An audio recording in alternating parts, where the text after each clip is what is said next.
오늘은 우리의 한계를 뛰어넘으시는 하나님이라는 제목으로 함께 말씀을 나누려고 합니다. 오늘 말씀은 출애굽기 18장 19절에서 23절 말씀입니다. 제가 봉독하겠습니다.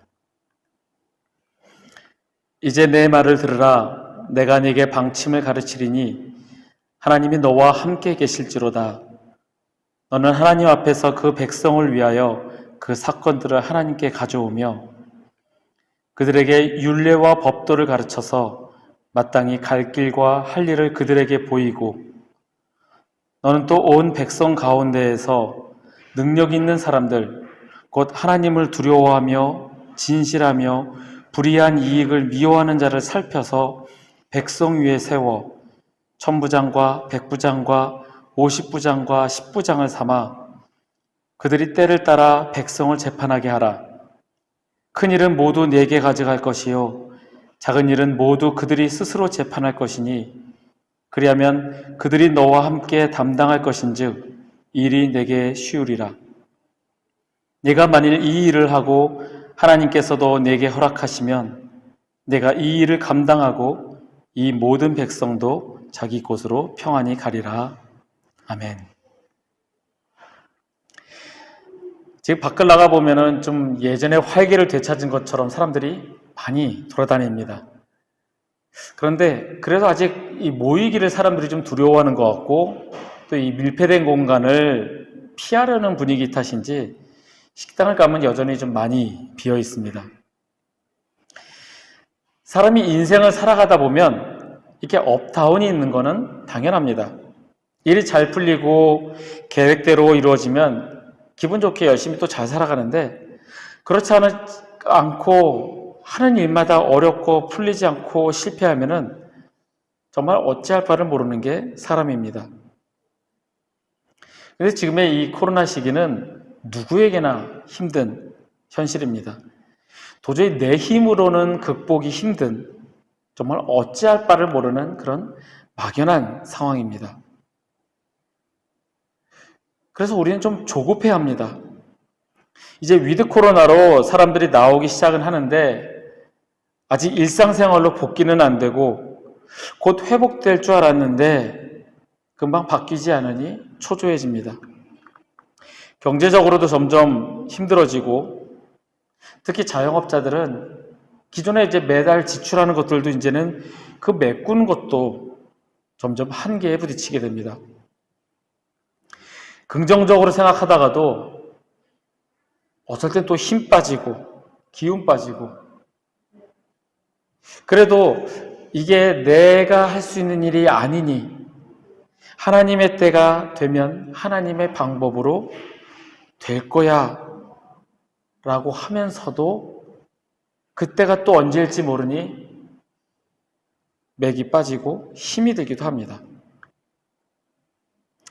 오늘 본문이 등장하는 출애굽기 18장은 이스라엘 민족이 이제 막 출애굽을 해서 가나안 땅을 향해 가려는 그 이스라엘 민족의 이야기를 담고 있습니다.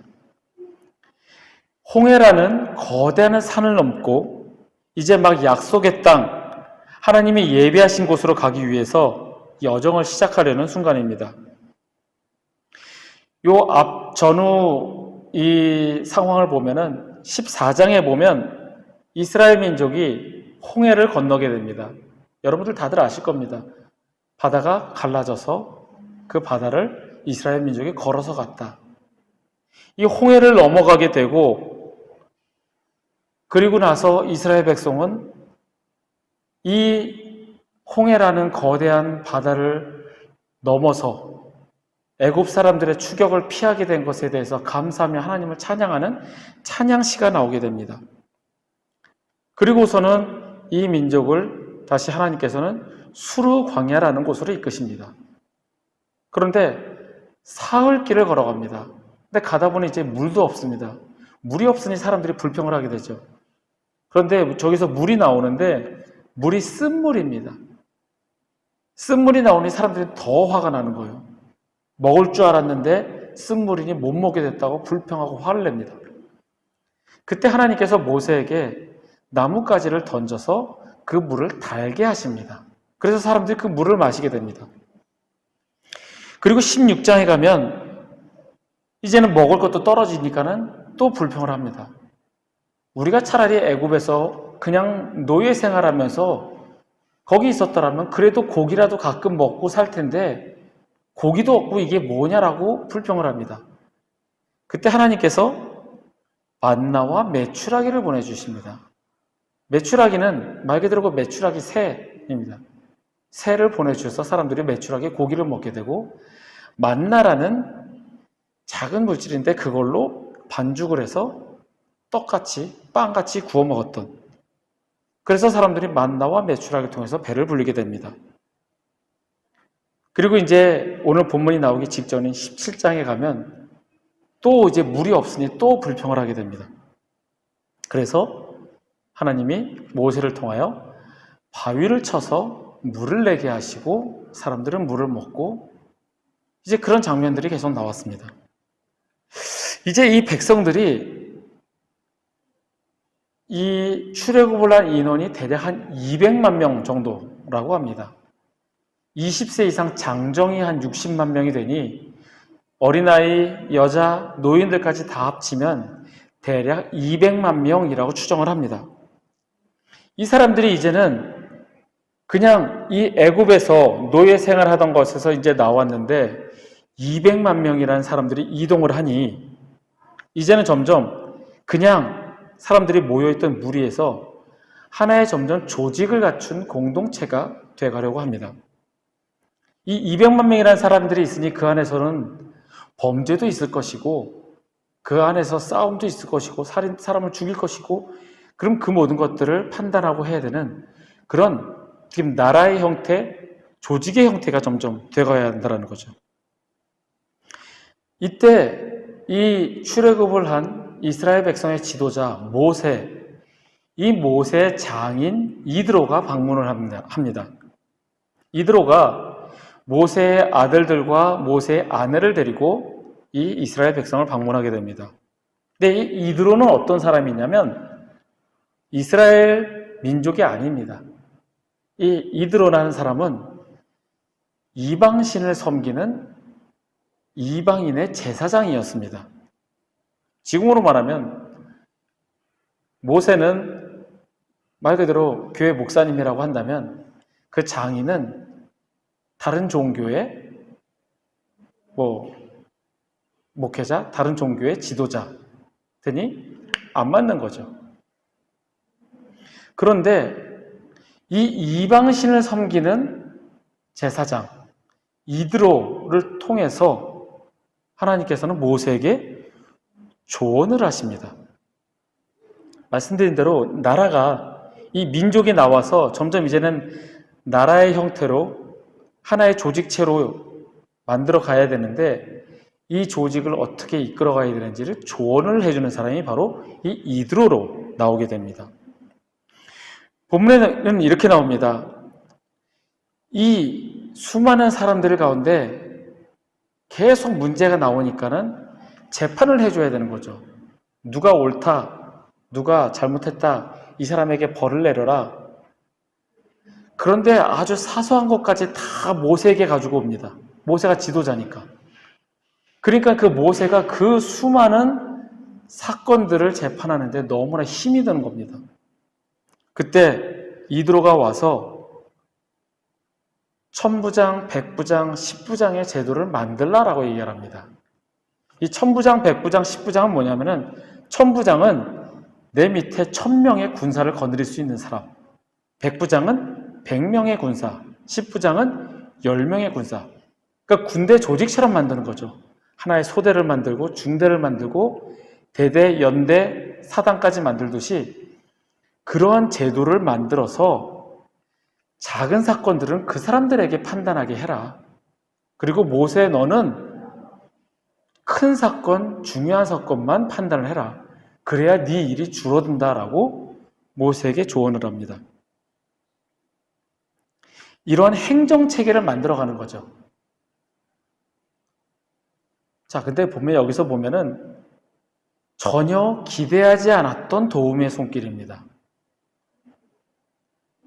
우리가 살아가면서 내 삶이 힘들고 어렵기만 하고 지치고 힘이 들 때 하나님께서는 우리의 생각을 뛰어넘으셔서 전혀 예상하지 못한 방법으로 우리를 도우시기도 합니다.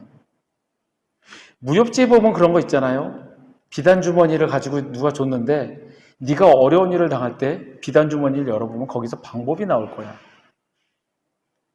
그런데 하나님께서는 우리에게 그런 비단 주머니를 주시지도 않고 우리가 힘들고 어려운 상황에 처했을 때 우리가 생각할 수 없는 방법으로 도우십니다.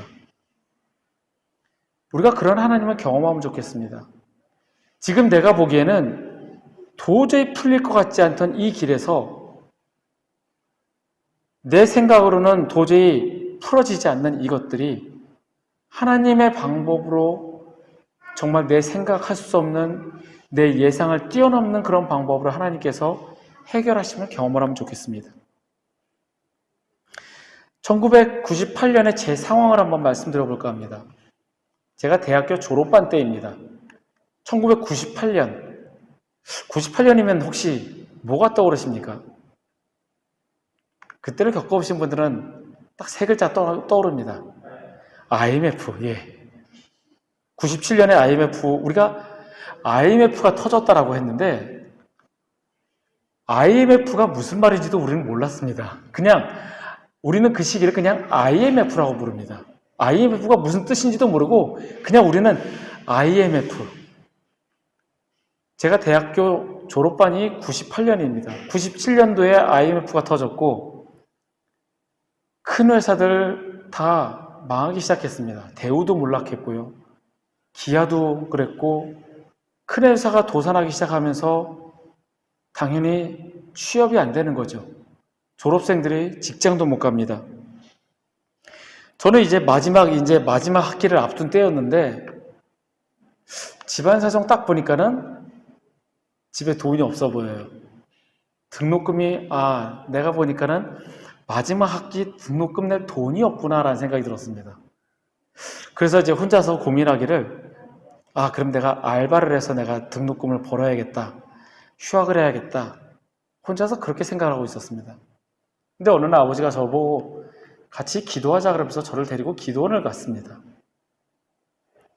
아마 아버지께서 말씀은 안 하셨지만 지금 재정적으로 너무 힘드니까 그것 때문에 기도하러 가시지 않았나 생각이 들었습니다. 기도원에 간 지 하루인지 이틀인지 지났는데 어머니에게 전화가 왔습니다. 근데 옆에서 그 내용을 들어보니까 어떤 분이 기도하는 중에 저 집이 지금 경제적으로 힘들어하니 돈을 얼마를 꺼주라고 얘기를 했답니다. 그러면서 그분이 우리에게 돈을 꺼주겠다고. 근데 딱 그 액수가 딱 제 등록금만큼이었습니다. 돈을 꺼달라고 사람들에게 손 벌린 적도 없었고 얼마가 필요하다고 사람들한테 얘기한 적도 없는데 그냥 하나님께 기도했더니 우리의 사정을 아는 주님께서는 우리가 생각하지도 않았던 사람을 통하여 그 일이 해결되게 하셨습니다. 그래서 저는 감사하게도 마지막 학기를 등록을 했고 무사히 졸업을 할 수 있었습니다. 하나님께서는 우리의 생각과 지각을 뛰어넘으시는 분이십니다. 아무리 생각해도 길이 안 보이는데 주님께서는 내 머리의 한계를 넘으시기 때문에 우리가 상상할 수 없는 방법으로 해결해 주십니다. 방금 말씀에서 보신 것처럼 모세가 밀려드는 송사로 지쳐갈 때 이방인이 와서 그것을 조언할 거라고 누가 생각을 했겠습니까? 더구나 만약에 하나님의 사람이면 하나님을 믿는 하나님의 사람이었으면 이해가 가지만 그런 사람도 아닌 이방신을 섬겼던 이방인의 제사장이 와서 조언을 해줌으로 그 체계를 잡아가는 것을 봤을 때 하나님께서는 우리의 생각을 뛰어넘으시고 우리의 한계를 뛰어넘으시는 분이시라는 겁니다. 늘 우리가 말하는 전지전능한 분이시라는 겁니다. 우리가 힘들고 어려울 때, 우울하고 힘 빠지고 낙심될 때 우리가 의지할 분은 오직 살아계시며 지금도 역사하시는 하나님이십니다. 물론 지금 시기가 너무 힘들어서 지치고 때때로는 맥이 빠집니다. 열심히 한다고 하고 애쓴다고 하지만 결과를 보면 힘이 쪽 빠질 때가 있습니다. 말씀을 읽고 묵상을 하면서 주님께서 저에게 주시는 음성은 내게 맡겨라 였습니다. 시편에 이렇게 말씀하십니다. 이르시기를 너희는 가만히 있어 내가 하나님됨을 알지어다. 하나님께서 이렇게 말씀하십니다. 내 생각과 한계를 뛰어넘으시는 그 하나님을 붙잡으시는 저와 여러분이 되면 좋겠습니다. 주님만 바라보시고 주님께 의지하는 저와 여러분이 되면 좋겠습니다. 왜냐하면 주님은 우리의 한계를 뛰어넘으시기 때문입니다. 두 번째로 모세의 장인 이드로는 이방인의 제사장이었지만 모세를 방문하여서 모세로부터 하나님께서 역사하심으로 출애굽하여 이곳까지 오게 된 이야기를 쭉 듣게 됩니다. 그 이야기를 다 듣고 이방인 신을 섬겼던 이드로는 하나님을 찬양하며 하나님께 예배합니다. 오늘 본문이 나오는 18장 10절에서 12절 말씀입니다. 이드로가 가로되 여호와를 찬송하리로다. 너희를 애굽 사람의 손에서와 바로의 손에서 건져내시고 백성을 애굽 사람의 손 아래에서 건지셨도다. 이제 내가 알았도다. 여호와는 모든 신보다 크심으로 이스라엘에게 교만하게 행하는 그들을 이기셨도다 하고 모세 장인 이드로가 번제물과 희생제물들을 하나님께 가져오매 아론과 이스라엘 모든 장로가 와서 모세의 장인과 함께 하나님 앞에서 떡을 먹으니라.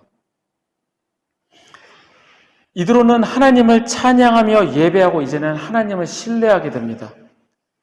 자기가 섬겼던 그 이방신이 아니라 이제는 하나님을 섬기는 하나님의 사람으로 거듭나게 됩니다. 그러면서 모세에게 행정체계를 조언할 때 아까 말씀드렸던 천부장, 백부장, 십부장의 제도를 이야기할 때 이 사람들, 천부장, 백부장, 십부장의 사람들, 그 사람들이 될 조건을 이야기를 합니다. 그 조건이 무엇이냐면 하나님을 두려워하고 진실하며 불의한 이익을 미워하는 자입니다. 이 재판을 행사할 때, 재판을 판결할 때 공정하고 공평하게 하려면 정직하고 진실해야 됩니다. 그리고 자신의 사리사욕을 탐내지 않아야 하는 것은 당연합니다.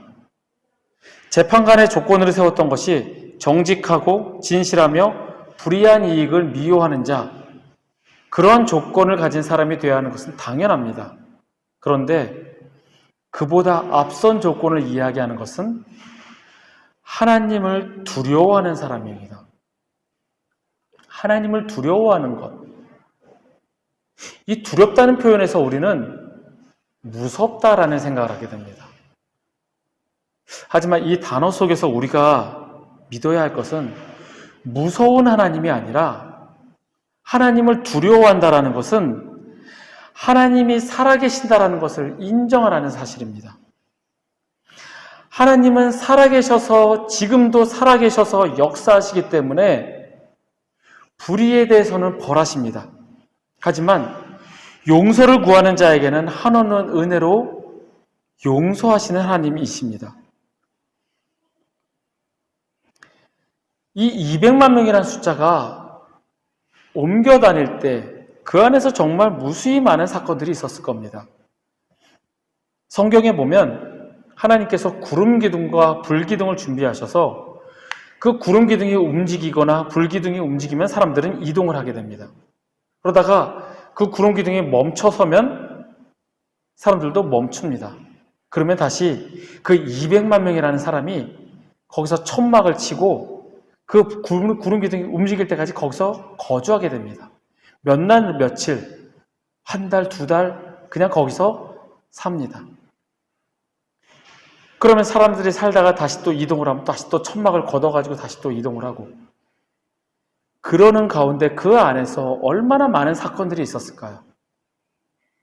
사람을 죽이는 사건도 있었을 것이고, 도둑질하고 사람을 해치고 또는 억울한 일을 당하기도 하고, 그래서 그 사건들을 가지고 재판장에게 나아갔을 겁니다. 재판장은 당연히 그 재판을 공정하게 공평하게 내려야 합니다. 어느 한쪽 편을 들 게 아니라 진실하게 자신의 이득을 취하려고 하지 않는 공평한 판결을 내려야 합니다. 그리고 무엇보다도 하나님이 살아계심을 믿는, 그래서 하나님을 두려워하는 마음으로 판결을 내려야 합니다. 지금 바로 우리에게 필요한 자세입니다. 하나님은 살아계십니다.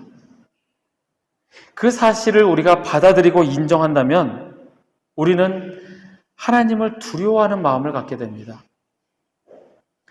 언제 벌하실까 그 무서움에 떠는 그런 두려움이 아니라 하나님이 살아계심을 인정하는, 그래서 하나님 앞에 바로 서 있어야 하는 그 마음이 우리에게 필요하다는 겁니다. 이 이드로는 모세에게서 어떻게 출애굽을 하였고 그 모든 과정 속에서 하나님이 역사하셨음을 들었기 때문에 하나님이 살아계심을 인정하고 믿게 되었습니다. 그래서 하나님을 찬양하며 예배하였습니다. 그리고 행정체계를 만들어가는 조언을 함에 있어서 사람들을 세우는 조건이 첫 번째가 하나님을 두려워하는 사람, 하나님이 살아계심을 인정하는 사람이 되어야 한다라고 충고하였습니다. 본인이 하나님이 살아계심을 믿었기 때문에 그러한 사람을 재판관으로 세워야 한다고 이야기를 하였습니다. 하나님은 지금도 살아계시고 역사하십니다. 이 사실을 믿으시는 저와 여러분이 되면 좋겠습니다. 교회 다니면 됐지, 교회만 출석하면 됐지, 그것이 아니라 진정으로 하나님이 살아계심을 믿는 저와 여러분이 되시기를 간절히 소망합니다. 마지막으로 이드로는 모세에게 조언을 하면서 이렇게 말을 덧붙입니다. 23절의 말씀입니다.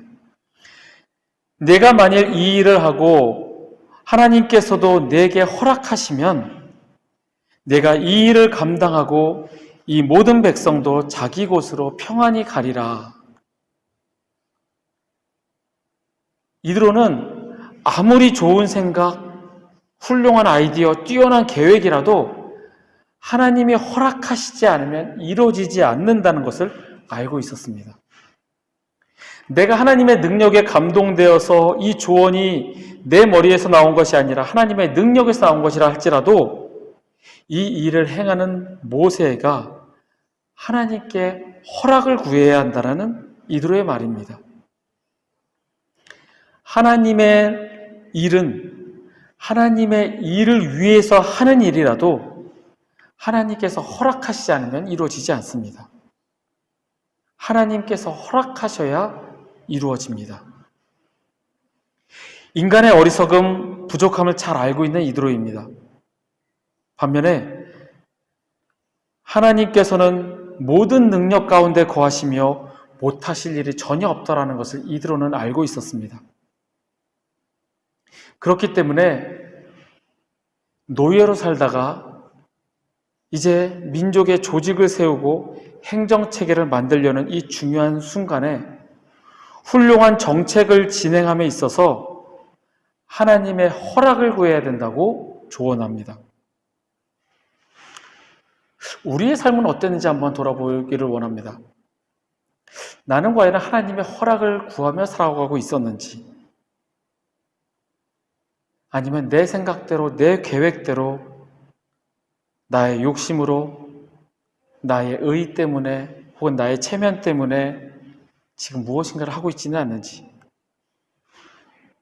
혹시 지금이라도 우리가 그것을 깨닫는다면 주님 앞에 주님의 허락하심을 구하시는 저와 여러분이 되시기를 부탁드립니다.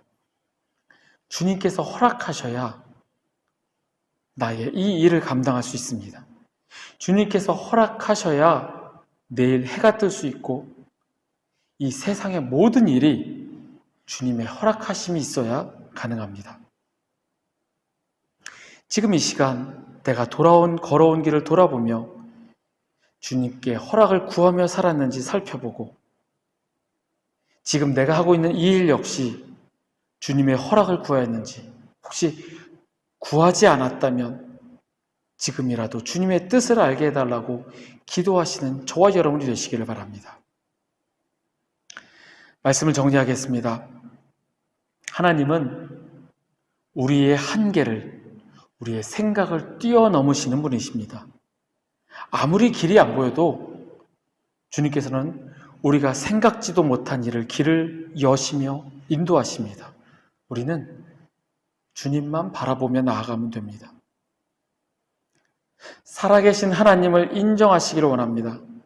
하나님을 두려워하는 마음, 그분의 살아계심을 인정하고 믿으시기를 바랍니다. 마지막으로 주님의 허락을 구하시기를 바랍니다. 아무리 선하고 옳은 일일지라도, 분명히 올바른 일일지라도 주님의 허락하심이 있어야 이루어집니다. 늘 주님의 뜻을 구하며 살아가시는 저와 여러분이 되시기를 간절히 소원합니다.